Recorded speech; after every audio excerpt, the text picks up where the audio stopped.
శ్రీ వారాహి తంత్ర జ్యోతిష్యం పరిహారాలు.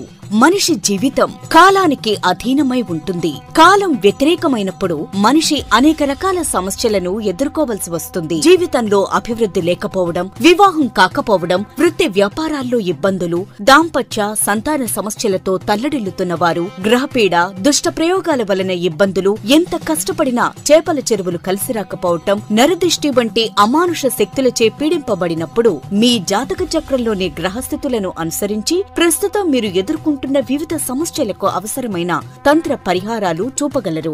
శ్రీ వారాహి అమ్మవారి ఆశీస్సులతో వాక్సిద్ధి, మంత్రసిద్ధి, దైవసిద్ధి పొంది తంత్ర జ్యోతిష్యం ద్వారా ఎంతో మందికి పరిష్కారం చూపిస్తున్న తంత్ర జ్యోతిష్య నిపుణులు పాలంకి సుబ్రహ్మణ్య శర్మ గారిని సంప్రదించారు.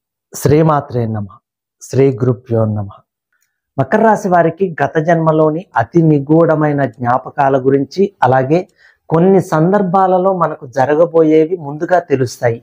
ఆ విషయం మీరు గమనించారా?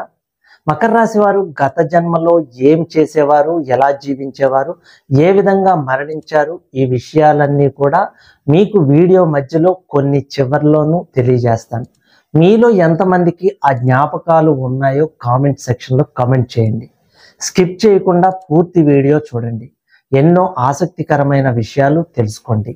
మకర రాశి వారు గత జన్మలో ఏం చేసేవారు, ఎలా జీవించేవారు, ఏ విధంగా మరణించారు అన్న విషయం ఇప్పుడు ఉన్న ప్రస్తుత జన్మలో తెలుసుకోవచ్చు. ఈ విషయాలన్నీ కూడా యోగులు, ఋషులు తంత్ర గ్రంథాల ద్వారా మనకు తెలియజేశారు. ఒక వ్యక్తి గత జన్మ వివరాలు తెలుసుకోవటానికి అతని ప్రస్తుత జన్మకు చెందిన జాతక చక్రాన్ని క్షుణ్ణంగా పరిశీలించాలి. ఒక ముఖ్య విషయం ఏంటంటే, ప్రతి ఒక్కరూ తెలుసుకోవాల్సింది, ప్రస్తుతం జీవిస్తూ ఉన్న అందరికీ గత జన్మ ఉండి ఉండకపోవచ్చు. వాళ్లకు ఈ జన్మే మొదటి జన్మ కావచ్చు. ఒక వ్యక్తి జాతక చక్రంలోని గ్రహం యొక్క స్థితిని బట్టి ఆ వ్యక్తికి ఇది మొదటి జన్మ లేక అతడిది గత జన్మలు ఉన్నాయా అన్న విషయం తెలుసుకోవచ్చు. మకర రాశి వారు గత జన్మ వివరాలను తెలుసుకోవటం వలన ఇప్పుడు కలిగే ప్రయోజనం ఏంటి అని కొందరు నిరాశావాదులు భావించవచ్చు. కానీ తమ జీవితంలో ఎదురవుతున్న పరాజయాలకు, పరాభవాలకు, కష్టాలకు, నష్టాలకు మూల కారణాలు గత జన్మలో ఉన్నాయని కొన్ని తంత్ర గ్రంథాలు తెలియజేశాయి. ఆ కారణాలను తెలుసుకొని వాటికి తగిన పరిహారాలను లేదా ప్రతిక్రియలను చేయటం ద్వారా ఆ కష్టాలను తొలగించుకోవచ్చు అన్న విషయం ప్రతి ఒక్కరూ గుర్తించాలి. గత జన్మలో ఒక వ్యక్తి చేసిన చెడు లేదా మంచి పనుల తాలూకా ఫలితాలను ఆ వ్యక్తి ఈ జన్మలో అనుభవించి తీరాలి. గత జన్మలో మంచి పనులు చేసి ఉంటే ఈ జన్మలో అన్నీ మంచిగానే ఉంటాయి. కానీ గత జన్మలో పాపాలు కానీ పొరపాట్లు కానీ చేసి ఉంటే ఈ జన్మలో కష్టాలు, నష్టాలు తప్పవు. ఏ పొరపాట్లు గత జన్మలో చేశారో తెలుసుకుంటే ఈ జన్మలో వాటిని సరిదిద్దుకుని ప్రస్తుత జన్మను, రాబోయే జన్మను సుఖవంతం చేసుకోవచ్చు. అందుకు ఉపయోగపడేదే జ్యోతిష్య శాస్త్రం అని ప్రతి ఒక్కరూ గుర్తించాలి. జ్యోతిష్య శాస్త్ర సిద్ధాంతాల ప్రకారం మీ గత జన్మ తాలూకా జ్ఞాపకాలు ఈ జన్మలో మీ మెదడులో ముద్రించబడి ఉంటాయి. నేను చెప్పబోయే విషయాలు మీలో చాలా మందికి అనుభవంలో ఉండే ఉంటుంది. అది తెలుసుకోవాలనుకుంటే స్కిప్ చేయకుండా పూర్తి వీడియో చూడండి. ఒక వ్యక్తి అసాధారణమైన ప్రజ్ఞను ప్రదర్శిస్తూ ఉన్నట్లయితే అందుకు తగిన శక్తి సామర్థ్యాలను అతడు గత జన్మలోనే సంపాదించుకున్నాడు అని గుర్తించాలి. ఉదాహరణకు, ఒక వ్యక్తి గత జన్మలో ఆయుర్వేద వైద్యంలో ఎంతో సాధన చేసి వయసు అయ్యాక మరణించాడు అనుకుందాం. అతడు ఈ జన్మలో MBA, MCA, ఇంజనీరింగ్ లాంటి చదువులు చదువుతున్నాడు అనుకోండి. కానీ అతనికి చిన్నప్పటి నుంచి ఆయుర్వేద వైద్యం మీద అతనికి ఒక రకమైన ఇష్టం పెరుగుతూ ఉంటుంది. అలాగే దాని గురించి తెలుసుకోవాలనే కుతూహలం చిన్న వయసు నుంచే పెరుగుతూ వస్తుంది.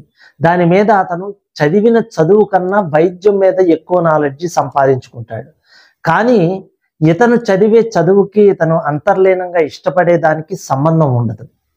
చాలా మంది చిన్న వయసులోనే అద్భుతమైన పెయింటింగ్స్ వేస్తారు, పాటలు అలవోకగా పాడతారు, వాళ్ళంతా వాళ్ళ ప్రతిభను చూపుతారు. ఇలా చిన్న వయసులోనే గత జన్మ జ్ఞానాన్ని ప్రదర్శించటం మనం చాలా మందిని చూసే ఉంటాం. కొంతమందిలో ప్రతిభ ఉన్నా బయటకు వ్యక్తపరచలేరు. కారణం, దాని మీద పూర్తిగా నాకు అవగాహన లేదేమో అని భయం. మరి మీరు దేనిలో ఆసక్తి చూపుతున్నారో మీ అమూల్యమైన ప్రతిభను కామెంట్ ద్వారా తెలియజేయండి. గత జన్మ జ్ఞానాన్ని ఎలా ప్రదర్శిస్తారు అనే సబ్జెక్ట్ మీద నా నెక్స్ట్ వీడియోలో తెలియజేస్తాను. ఆ నోటిఫికేషన్ మీకు రావాలంటే ముందుగా మీరు సబ్స్క్రైబ్ చేసి ఆల్ అనే ఆప్షన్లో సేవ్ చేయండి. ఇక అసలు విషయానికి వస్తే, కొన్ని సందర్భాల్లో ముందుగా జరగబోయేవి మనకు తెలుస్తాయి, కానీ ఆ విషయం మనం గుర్తించం. మరి ఆ విషయాలు తెలుసుకోవాలంటే స్కిప్ చేయకుండా పూర్తి వీడియో చూడాలి. రాహుగ్రహం మానవుని యొక్క గత జన్మ జ్ఞాపకాలను తెలియజేస్తుంది. మానవుడు గత జన్మలో చేసిన కర్మఫలాన్ని ఈ జన్మలో అనుభవించేలా చేసేదే రాహుగ్రహమే కావటం విశేషం. అయితే కేతుగ్రహం కూడా కొంతవరకు గత జన్మ గురించి తెలియజేసినప్పటికీ గత జన్మ గురించి తెలుసుకోవడానికి రాహువునే ఎక్కువగా ఉపయోగించడం జరుగుతోంది. ఇంకొక విశేషం ఏంటంటే, ప్రస్తుత జన్మలోని జాతక చక్రంలోని గ్రహాల స్థితిగతులు, కొన్ని గ్రహాలపై ఇతర గ్రహాల దృష్టి కూడా గత జన్మకు సంబంధించిన ఫలితాలను ఈ జన్మలో అందేలా చేస్తాయి. ఇప్పుడు నేను చెప్పే విషయాలను విని మీకు అలాంటి అనుభవం జరిగిందా లేదా అన్న విషయాన్ని మీరు కమెంట్ సెక్షన్లో కమెంట్ చేయండి. మీరు గనక ఎప్పుడైనా జర్నీ చేసేటప్పుడు, అది కారులో కావచ్చు, ఫ్లైట్లో అవ్వచ్చు, ట్రైన్లో కావచ్చు, లేదా ఏదైనా హోటల్కి వెళ్ళినప్పుడు, లేదా కొన్ని కొత్త ప్రదేశాలకు వెళ్ళినప్పుడు, అక్కడ చూసినప్పుడు ఇంతకు ముందు మీరు అక్కడికి వచ్చినట్టుగా అనిపించడం, లేదా ఇదేంటి ఇంతకు ముందే ఇలా అందరం కూర్చుని ఉండగా అని అనిపించడం, లేదా ట్రైన్లో జర్నీ చేస్తున్నప్పుడు కిటికీలోంచి బయటికి చూసినప్పుడు, కంపార్ట్మెంట్లో కూర్చున్న జనాలను చూస్తున్నప్పుడు ఇంతకు ముందే అక్కడ ఉన్న కొంతమందితో కలిసి జర్నీ చేసినట్టుగా ఒక విధమైన ఫీలింగ్ వస్తుంది. అంటే ఇంతకు ముందే ఈ ప్రదేశం చూసినట్టుగా కానీ, మనం ఇంతకు ముందే ఇక్కడ ఉన్న వాళ్ళందరితోటి ప్రయాణం చేసినట్టుగా కానీ, హోటల్లో కూర్చుని అదే టేబుల్ దగ్గర కూర్చున్నట్టుగా కానీ, టిఫిన్ చేసినట్టుగా కానీ మన మైండ్కి అనిపిస్తుంది. కానీ ఇంతకు ముందు ఎప్పుడు అక్కడికి వెళ్ళి ఉండరు మీరు. ఇదే మొదటిసారి అయి ఉంటుంది. ఇదే ప్లేస్లో కూర్చున్నట్టు అనిపించిందా లేదా? ఇలా ఎంతమందికి అనిపించింది? ప్రతి ఒక్కరూ కమెంట్ చేయండి. ఇలా ఎందుకు అనిపించిందో మీకు నెక్స్ట్ వీడియోలో తెలియజేస్తా. ఆ విషయాలు తెలుసుకోవాలనుకునేవారు వెంటనే సబ్స్క్రైబ్ చేయండి, లైక్ చేయండి, షేర్ చేయండి.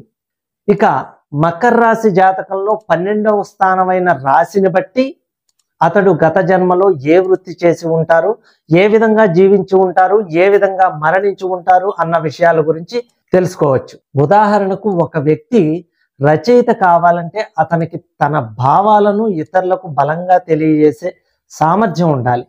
ఈ జన్మలో ఒక వ్యక్తి జాతకంలో 12వ స్థానంలో బుధుడు ఉన్నట్లయితే గత జన్మలో అతని జాతక చక్రంలోని 1వ స్థానంలో బుధుడు ఉండి ఉంటాడని భావించాలి.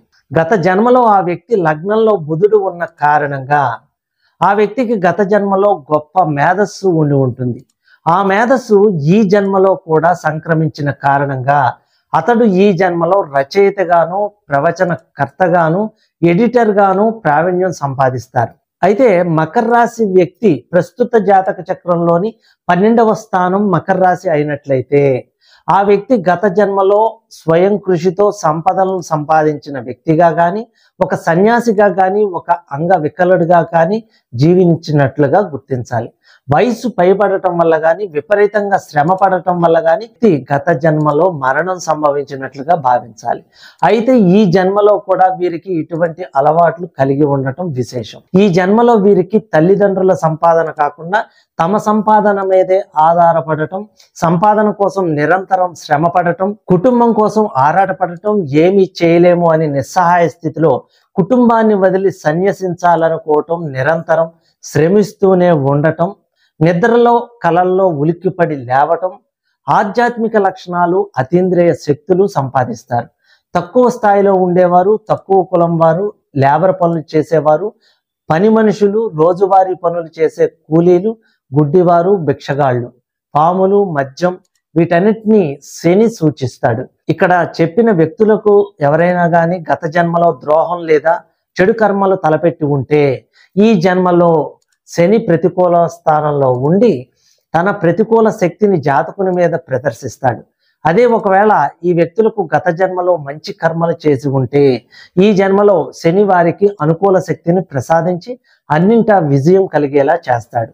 ఈ లక్షణాలు కనుక మీరు కలిగి ఉంటే తప్పకుండా కమెంట్ సెక్షన్లో కమెంట్ చేయండి. సర్వేజన సుఖినో భవంతు.